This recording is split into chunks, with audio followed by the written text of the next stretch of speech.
Hey, what's up? And welcome back to another episode of Music Culture Daily. I'm your host, Maurice. Please like, comment, share the video, and hit the bell for notifications.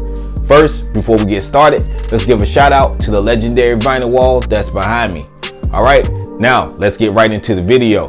On today's video, I'm going to be coming to you guys to talk about what cologne I'm wearing today and what album I'm choosing from the vinyl wall to play today as my album of the day. I'm gonna get right into it. The cologne I'm wearing today comes from none other than the legendary house itself, and the name of this cologne is called Creed Millesine Imperial. This cologne was released back in 1995, and it's a nice soft floral scent. It's a beautiful scent, smells real good. It's a unisex scent, so both men and women can wear this. It's, like I said, smells real nice. Some of the notes in this is iris, bergamot, sandalwood, lemon, just to name a few. You can wear this scent pretty much year round, any occasion, but definitely during the spring and summer months. The only knock on this fragrance is it doesn't last that long. It wears off, fairly quickly. So after spraying this, within a few hours, the scent is pretty much gone. So that's pretty much the knock against this fragrance, but it does smell good. And this is what I will be wearing and rocking today. And I'm gonna let you guys know what album I will be listening to today as well. That album comes from none other than the Queensbridge hip hop legend himself and his 1994 debut album entitled Illmatic. You know who I'm talking about. Nas debut album right here. Like I said, this is Illmatic. This will be my album of the day. This will be what I'll be listening to, rocking to, and wearing this classic cologne, listening to this classic album. These two together, two classics, you can't go wrong with either one. But more on Illmatic. This is, like I said, the legendary cover. This is a picture of Nas, pretty much him as a little boy. The picture superimposed picture of him with the backdrop looks like it could be Queensbridge houses where he grew up in New York City.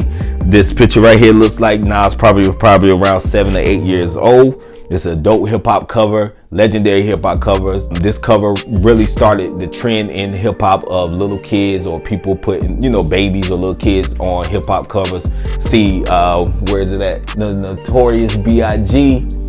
with Ready to Die, Lil Wayne with the Carter 3. And, so far as a lot of people have done this, and they credit Nas to starting that trend in hip hop. But like I said, this is a legendary album. There's not much more I can say about this album. When it came out, it was released to critically acclaim. It received 5 mics in the Source magazine, which was a pretty big deal back then. Anybody that's a hip hop head that's old enough know the Source during the 90s.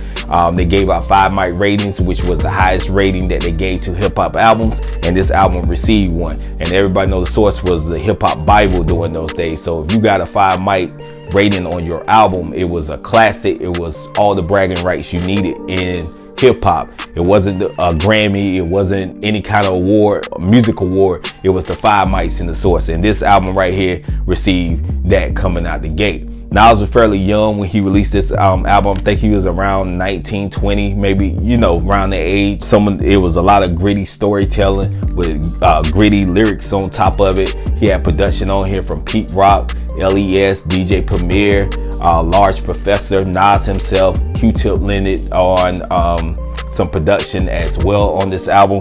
Some of my favorite songs. I like every song on here, so I'm just gonna run off the songs that's listed on the back. It starts off with a song called The Genesis, then he runs into one of the hardest hitting gritty sounds of the 90s with NY State of Mind, and he kicks it off with a feature from AZ on the song Life's a Bitch. Also, that song features Nas' father as well. The World Is Yours is another hip hop classic on here. Halftime. Also, he has a song on here entitled Memory Lane. One Love featuring Q-Tip.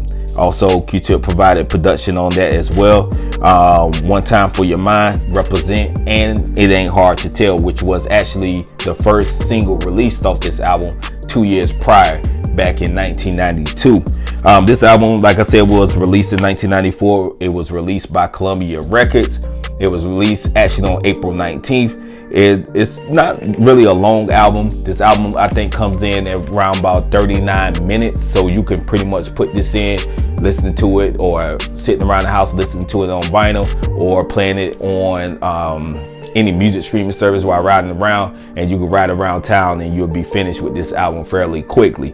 But like I said, you know, to open it up, to see the credits, this is basically a picture of Nas, the photo that they took. I know you probably can't see that, the writing right here. This is pretty much the album credits and some thank yous. Also on the back of this is another picture of Nas and friends. Looks like they're hanging out in Queensbridge, and also another, you know, place where they got a lot of thank yous and album credits, producer credits, songwriter credits, and things like that. So that's pretty much how the inside of this vinyl look. Here's, like I said, this legendary front.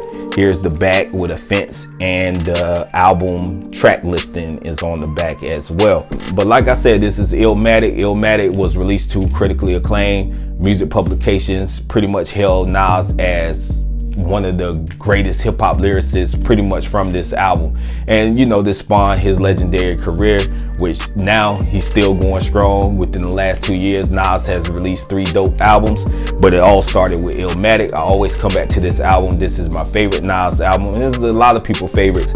It's one of the best debut albums in the history of hip-hop. There's no denying that. This is up here with any solo debut in hip-hop history, along with Jay-Z's Reasonable Doubt, Biggie's Ready to Die, Snoop's Doggy Style, 50 Cent album Get Rich or Die Trying, and so many more solo artist debuts. But Illmatic pretty much is like the holy grail of them all. Like I said, this album has been selected by the Library of Congress to be preserved in its recording registry, so that's pretty dope. This album also has been selected by Rolling Stone magazine as one of its 500 greatest albums of all time. Not just hip-hop, that's albums all over the genres of music: country music, pop music, rock, hip-hop, you know, R&B, and everything. This album was chosen to be on that list. So like I said, it's one of the greatest albums of all time. It's not more you can say about it. I will be listening to this classic album on today while rocking Creed's Millicene Imperial.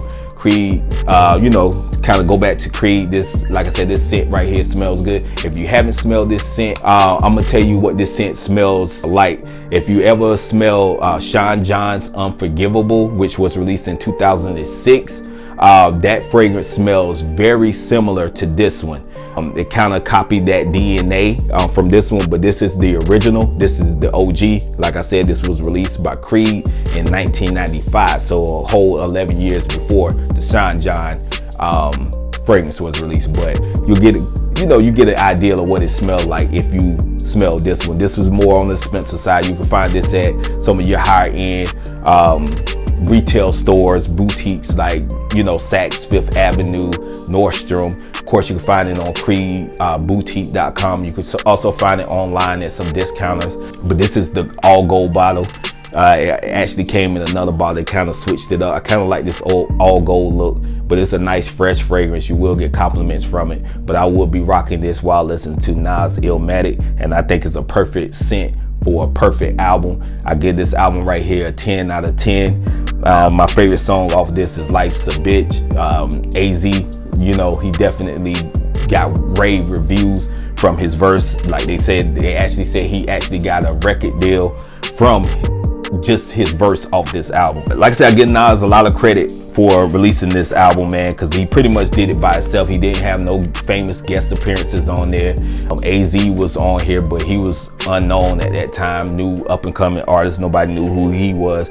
Q-Tip Lynn, he comes in on the song One Love, but that's pretty much, it's like an uncredited feature, but that's pretty much it. It's no other big time rappers there was at that time featured on here, you know. But this song, this album is perfect for the time period during the mid 90s, that New York gritty sound, that underground sound. This album was not hugely commercial successful.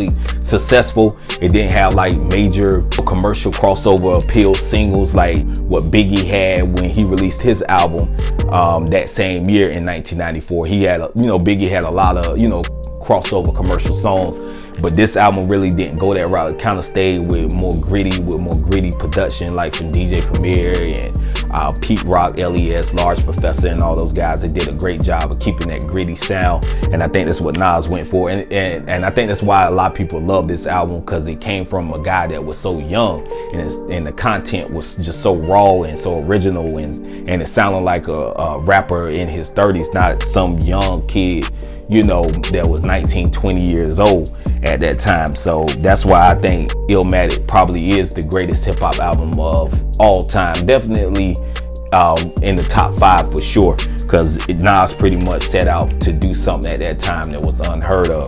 Like I said, it didn't do that well on the charts when it first came out. I think it debuted at number 12 on the Billboard 200 charts. It sold like 63,000 copies during its first week, which is not big numbers at that time. It actually took 2 years in 1996 for this album to actually go platinum. I mean, to go gold. This album took 2 years to even go gold. And it took a total of about 6 years, I think. Around 6 years in 2001 for this album to be certified platinum. As of today, as we stand right here in 2022, this album has sold over 2 million copies. So yeah, this album throughout the years has aged well. People have went back and purchased this album throughout the years. It's been out now 28 years. And like I said, it got its numbers. It didn't do the numbers that a big time artist would do, but it aged well, and it eventually got to that point. Because Nas, that lets you know album sales don't dictate how hot a project is, how great music is. Album sales have nothing to do with it. But yeah, but like I said, I'll be rocking, you know, Creed's Millicene Imperial while listening to this legendary song, this legendary album by Nas. Definitely we have NY State of Mind on repeat, have Life's a Bitch on repeat, The World Is Yours on repeat. And yeah, can't go wrong with this, man. This is Nas. But yeah, let me know what you will be listening to on today, far as what album you'll be listening to, what you'll be riding to, what fragrance you may be listening to, what fragrance you might be wearing, or what cologne or perfume for the ladies, what you may be wearing. Let me know, and we can discuss it further. I will go ahead and just sign off. But before I do that, please continue to keep pushing the culture forward, and I'll catch you guys later. I'm out. Peace.